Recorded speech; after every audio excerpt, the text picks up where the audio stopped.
বঙ্গোপসাগরে তৈরি হতে যাচ্ছে ঘূর্ণিঝড়, আর দক্ষিণবঙ্গে রয়েছে নিম্নচাপ। বাংলা জুড়ে বৃষ্টির সম্ভাবনা আছে আজকে এবং আগামীকাল। দেখে নেব যে আজকে এবং আগামীকালকে কী পরিমাণ বৃষ্টি হতে পারে, কোন কোন জেলায় কী পরিমাণ নিম্নচাপ প্রবেশ করবে, বজ্রবিদ্যুৎ সহ ঝড় বৃষ্টি থাকার সম্ভাবনা কোন কোন জেলায় আছে। এছাড়া বঙ্গোপসাগরে যে ঘূর্ণিঝড় তৈরি হতে যাচ্ছে আগামী 26 তারিখ, এই ঘূর্ণিঝড়ের আপডেটও কী আছে, আজকের আপডেটের দিক পরিবর্তন বা নিম্নচাপের কি সম্ভাবনা আছে, আজকের দিনে ঘূর্ণিঝড় তৈরি হওয়ার সম্ভাবনা কি দেখাচ্ছে, আপডেট পরিবর্তন হয়েছে কিনা। আজ 21শে মে, বুধবার 2025।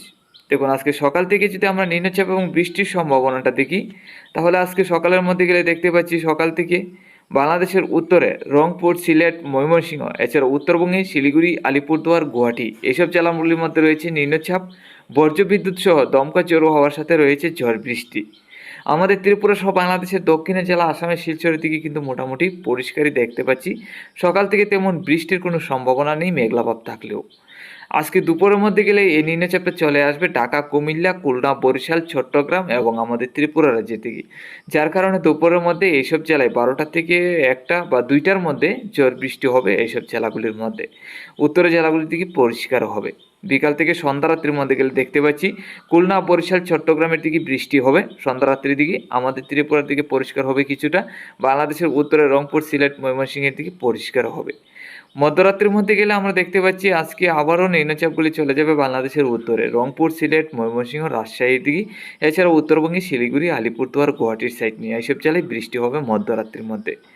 আগামীকাল সকাল থেকে সম্পূর্ণ বাংলাদেশ, আমাদের ত্রিপুরা, আসামের শিলচরে হালকা থেকে মাঝারি বর্ষণ থাকার সম্ভাবনা আছে, যা থেকে হালকা থেকে মাঝারি ধরনের বৃষ্টি হবে। দুপুরের মধ্যে গেলে আমরা যেটা দেখতে পাচ্ছি মোটামুটি পরিষ্কার হওয়ার সম্ভাবনা বাংলাদেশ এবং ত্রিপুরা রাজ্যে, মেঘলাভাব থাকলেও তেমন বৃষ্টি হবে না। বিকাল থেকে সন্ধ্যা রাত্রির মধ্যে গেলে মোটামুটি পরিষ্কারই। মধ্যরাত্রির মধ্যে গেলে আবারও বৃষ্টির সম্ভাবনা, যা থেকে হালকা থেকে মাঝারি ধরনের বৃষ্টি হবে রংপুর, সিলেট, ময়মনসিংহ, ঢাকা, কুমিল্লা, আমাদের ত্রিপুরা, উত্তরবঙ্গে শিলিগুড়ি, আলিপুরদুয়ার, গুয়াহাটি, আসামের শিলচর সহ। 23 তারিখ থেকে দেখতে পাচ্ছি সকাল থেকে বৃষ্টি, দুপুর থেকে বিকালের মধ্যে পরিষ্কার হবে। 24 তারিখ সকাল থেকে বৃষ্টি, দুপুর থেকে বিকালের মধ্যে কিছুটা পরিষ্কার থাকার সম্ভাবনা আছে।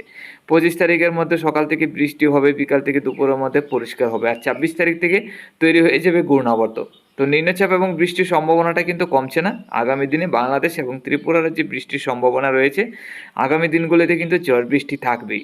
আগামী ঘূর্ণিঝড় পর্যন্ত এই নিম্নচাপ এবং বৃষ্টির সম্ভাবনাটা রয়ে যাবে বাংলাদেশ এবং ত্রিপুরা রাজ্যে।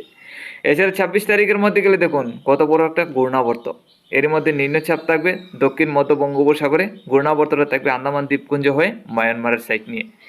এই ঘূর্ণাবর্তটাই আগামী দিনে ঘূর্ণিঝড়ের রূপ নিতে পারে। আগামী 28 তারিখের মধ্যে গেলে দেখতে পাচ্ছি যেটা ঘূর্ণাবর্তটা ঘূর্ণিঝড়ের রূপ নিয়ে নেবে, প্রায় 70 কিলোমিটারের কাছাকাছি গতিবেগ থাকবে। এর মধ্যে ভয়ঙ্কর থাকবে নিম্নচাপ, বাংলাদেশের দক্ষিণের উপকূল ধরে এই ঘূর্ণাবর্তটা থাকবে। 29 তারিখের মধ্যে ল্যান্ডফল করে নেবে খুলনা এবং কলকাতার উপরেই ল্যান্ডফল করার সম্ভাবনা দেখতে পাচ্ছি 29 তারিখ রাত্রে। 30 তারিখের মধ্যে যদি যাই আমরা যেটা দেখতে পাচ্ছি কলকাতা এবং উড়িষ্যার দিকে চলে যাবে ঘূর্ণাবর্তটা ল্যান্ডফল করার পরে।